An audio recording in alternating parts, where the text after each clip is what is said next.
किसी भी मशहूर हस्ती को सच में जानने का सबसे अच्छा तरीका क्या हो सकता है? उनकी जीवनी पढ़ना या शायद उनके आंकड़ों को खंगालना? आज हम कपिल देव की कहानी को तीन, जी हाँ, तीन बिल्कुल अलग-अलग नजरियों से देखने वाले हैं। ये सिर्फ एक बायोग्राफी नहीं है, बल्कि एक ही इंसान की तीन अलग-अलग जिंदगियों का एक दिलचस्प विश्लेषण है। तो चलिए, पहली जिंदगी की शुरुआत करते हैं उस एक पल से जब लगा कि सब कुछ खत्म हो गया है। साल था 1983। वर्ल्ड कप का फाइनल। भारत सिर्फ 183 पर ऑल आउट। और ड्रेसिंग रूम में कप्तान के ये वो शब्द थे जिन्होंने हारी हुई बाजी पलट दी। ये है एक हीरो की कहानी। हमारी कहानी का पहला पड़ाव वो इंसानी और जज्बाती कहानी है जो कपिल देव को एक नेशनल हीरो बनाती है। ये वो कहानी है जिसे हम सब जानते हैं और जिससे हम सब प्यार करते हैं। माहौल को समझना बहुत जरूरी है।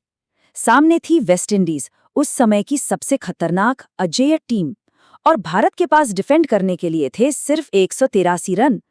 मतलब किसी को भी जीत की कोई उम्मीद नहीं थी, शायद टीम को खुद भी नहीं। दांव पर सब कुछ लगा था। और फिर जो हुआ वो इतिहास बन गया।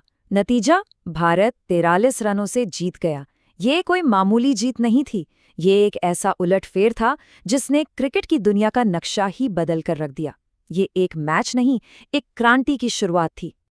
उस एक जीत का असर इतना गहरा था कि आज भी महसूस होता है। उसने भारत को दुनिया के क्रिकेट मैप पर एक नई पहचान दी। उसने सचिन तेंदुलकर जैसे न जाने कितने युवाओं को सपने देखने का हौसला दिया। और सोचिए, जिस बीसीसीआई के पास तब टीम को इनाम देने के पैसे नहीं थे, वही आज दुनिया का सबसे अमीर क्रिकेट बोर्ड है। ये सब उसी एक दिन की वजह से हुआ। और सिर्फ कप्तानी ही नहीं, कपिल देव का व्यक्तिगत योगदान भी बहुत बड़ा था। उस जमाने में माना जाता था कि भारतीय पिचें और भारतीय लोग तेज गेंदबाज पैदा ही नहीं कर सकते।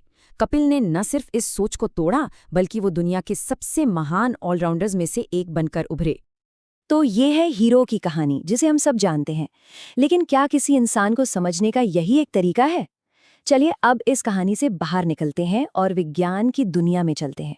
जज्बात से हटकर अब बारी है ठंडे साइंटिफिक नजरिए की। ये दुनिया है कॉम्प्लेक्स नेटवर्क एनालिसिस की, जहां खिलाड़ी सिर्फ रन और विकेट नहीं बल्कि एक बड़े नेटवर्क का हिस्सा हैं। चलिए इस कॉन्सेप्ट को थोड़ा आसान बनाते हैं। इस रिसर्च में एक बैटिंग पार्टनरशिप नेटवर्क की बात की गई है। इसको ऐसे समझिए, हर खिलाड़ी एक डॉट है जिसे नोड कहते हैं, और जब भी दो खिलाड़ी एक साथ बैटिंग करते हैं तो उनके बीच एक लाइन खिंच जाती है जिसे एज कहते हैं। धीरे धीरे ऐसे ही पूरी टीम का एक डेटा नेटवर्क बन जाता है। ये हमारे पारंपरिक आंकड़ों से बिल्कुल अलग है। देखिए, रन और एवरेज ये बताते हैं कि खिलाड़ी ने पर्सनली क्या किया, लेकिन ये नेटवर्क आंकड़े बताते हैं कि वो खिलाड़ी टीम के ढांचे के लिए कितना जरूरी था, वो दूसरे खिलाड़ियों को कैसे जोड़ता था, उसका असली प्रभाव क्या था। और ये नेटवर्क असल में कुछ ऐसा दिखता है। ये सिर्फ डॉट्स और लाइनों का जाल नहीं है, बल्कि ये टीम के अंदर के रिश्तों का एक नक्शा है। ये दिखाता है कि कौन से खिलाड़ी टीम के दिल में थे और कौन किनारे पर। तो अब बड़ा सवाल ये है कि इस डेटा मॉडल में हमारे हीरो कपिल देव कहाँ फिट होते हैं? क्या डेटा भी उन्हें उतना ही महान मानता है जितना कि हम और आप मानते हैं? चलिए पता लगाते हैं। एक बहुत ही दिलचस्प सवाल उठता है, क्या जो खिलाड़ी सबसे ज्यादा मशहूर है या जिसके नाम सबसे ज्यादा रन है, वही टीम को जोड़ने वाली सबसे अहम कड़ी भी होता है? शायद नहीं। डेटा की कहानी अक्सर कुछ और ही होती है। अब जरा इस स्लाइड पर गौर कीजिए।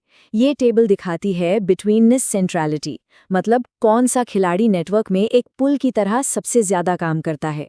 और नतीजे देखिए, कपिल देव और पी रॉय, सचिन तेंदुलकर और सुनील गावस्कर जैसे दिग्गजों से कहीं ज्यादा सेंट्रल हैं। ये हैरान करने वाला है ना? तो इसका मतलब क्या हुआ? इसका मतलब ये है कि नेटवर्क में सेंट्रल होने का ताल्लुक सबसे ज्यादा रन बनाने से नहीं है, बल्कि इसका ताल्लुक है टीम के अलग अलग हिस्सों को, अलग अलग खिलाड़ियों को जोड़ने से। कपिल देव एक ऐसे ही कनेक्टर थे जो टीम के लिए गोंद का काम करते थे, भले ही उनका बैटिंग एवरेज दूसरों से कम था। और ये रिसर्च उनकी भूमिका को और भी साफ करती है। उन्हें पेरिफेरल नोड R2 कहा गया है। अब ये सुनने में थोड़ा टेक्निकल लगता है, पर इसका सीधा सा मतलब है कि वो अपने दौर के खिलाड़ियों के ग्रुप के अंदर एक बहुत ही ज़रूरी सेंटर थे, लेकिन उन्होंने अलग अलग पीढ़ियों के बीच पुल का काम नहीं किया। तो अब तक हम देख चुके हैं दो जिंदगियां, एक जज्बात की, एक डेटा की। और अब चलते हैं तीसरी और शायद सबसे अजीब जिंदगी की तरफ। ये दुनिया है डिजिटल युग की, जहां पहचान अक्सर उलझ जाती है और टूट जाती है। इंटरनेट पर एक बहुत ही अजीब चीज होती है। अगर आप किताबों की वेबसाइट गुडरीड्स पर कपिल देव को सर्च करें तो एक बड़ी ही गड़बड़ नजर आती है। ऐसा लगता है जैसे कई अलग अलग लोग एक ही पहचान के नीचे आ गए हैं। पहले तो आपको वो किताबें दिखेंगी जो वाकई क्रिकेटर कपिल देव ने लिखी हैं।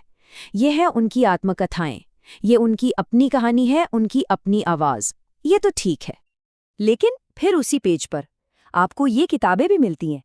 ऑटोमोबाइल इंजीनियरिंग, वेल्डर की दुकान के सवाल जवाब, बच्चों की कलरिंग बुक और यहाँ तक कि डरावनी कहानियों की किताब भी। ये दिखाता है कि डिजिटल दुनिया में डेटा कैसे उलझ जाता है, जहां एक ही नाम के कई लोग मिलकर एक डिजिटल भूत बन जाते हैं। तो अब इन तीनों अलग अलग टुकड़ों को एक साथ रखते हैं।